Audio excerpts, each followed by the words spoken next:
So this is the third week of Advent, and we are looking at the theme this year in the Methodist Church, There is Room. It really all began with Luke chapter 2 and verse 7 that simply says, "And she gave birth to her firstborn son, and she wrapped him in cloths and placed him in a manger, because there was no guest room available for them." It's really a very ordinary account of Jesus. He was born into poverty, obscurity, and even rejection. The reality is that he was born into nature, the created world of his Father in heaven, in a unique place geographically, but also very importantly in history. The theme this year for us has been, we've been looking at this Advent theme, there is room.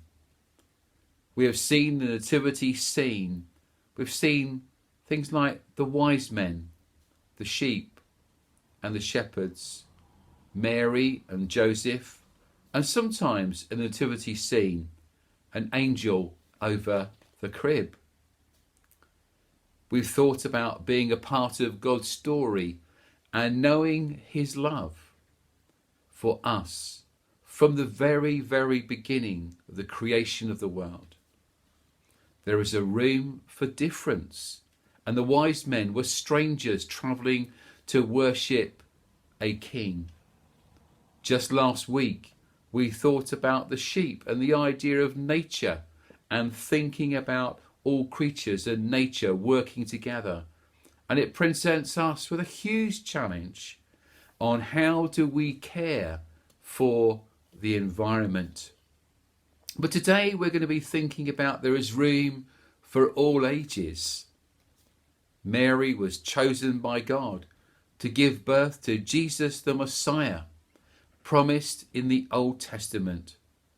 We read when the prophet says, "Look, the virgin shall become pregnant and give birth to a son, and they shall name him Emmanuel." God entrusted to Mary, a young person, to love and to care for him and protecting him as he grew up to be a man and to bring good news to the world. I'm always moved by carols and by reading Mary's song called the Magnificat. It reminds us of who we are and helps us remember that God never, never rejects us. And Mary said, "My soul glorifies the Lord, and my spirit rejoices in God my Saviour, for he has been mindful of the humble state of his servant. From now on, all generations will call me blessed, for the Mighty One has done great things. For me, holy is his name. His mercy extends to those who fear him.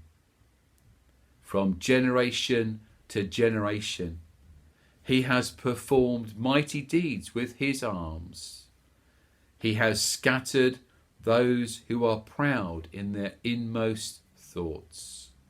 He has brought down rulers from their thrones, but has lifted up the humble, and he has filled the hungry with good things, but has sent the rich away empty.